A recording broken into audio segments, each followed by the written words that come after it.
trop, si est trop. Comme elle l'a récemment annoncé via ses réseaux sociaux, Vanessa Williot, l'épouse de Xavier Bertrand, est actuellement enceinte du deuxième enfant du couple. Chérie, ton cadeau d'anniversaire aura un peu de retard cette année, avait-elle plaisanté en légende d'une photo d'elle sur laquelle elle affichait fièrement son ventre arrondi.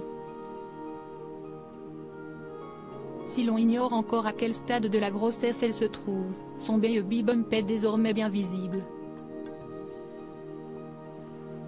Malgré tout, certains ont visiblement décidé de l'ignorer. Si est ce que Vanessa Williot a souhaité dénoncer, à travers une story Instagram, datée de ce jeudi 30 mars. Alors qu'elle se trouvait dans les transports en commun, la femme du président du Conseil régional des Hauts-de-France a fait face à l'incivilité d'autres usagers présents à ses côtés, qui ont refusé de céder leur place. No comment. Comprenez pas de commentaires, a-t-elle commenté, dans un message accompagné d'un cliché sur lequel on distingue trois personnes assises et visiblement très concentrées sur leur portable. Alors, ont-ils fait mine d'ignorer la femme enceinte qui se trouvait à côté d'eux, ou ne l'ont-ils simplement pas remarqué? Quoi qu'il en soit, Vanessa Williot, enceinte, a été contrainte d'effectuer son trajet debout.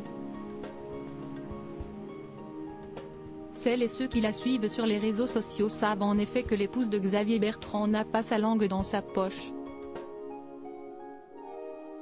Durant la dernière campagne présidentielle, la jeune femme de 37 ans n'a par exemple pas hésité à monter au créneau pour critiquer Emmanuel Macron.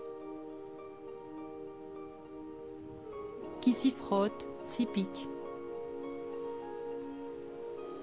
Supérieur à Xavier Bertrand et Vanessa Williot, un couple fusionnel qui a trouvé son équilibre. Xavier Bertrand, que devient-il depuis sa défaite à la primaire LR? Alors qu'il s'est incliné lors de la dernière primaire de la droite pour l'élection présidentielle de 2022, Xavier Bertrand reste un homme actif en politique, du moins dans sa région, et une voix écoutée par les sympathisants LR et les médias.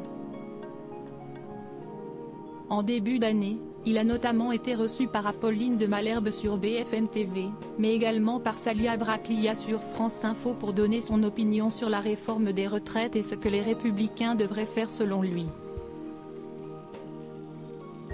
Une voix qui n'a majoritairement pas su se faire entendre cette fois-ci, les députés de son parti ayant dans l'ensemble voté en faveur du texte, alors que lui préconisait de le rejeter.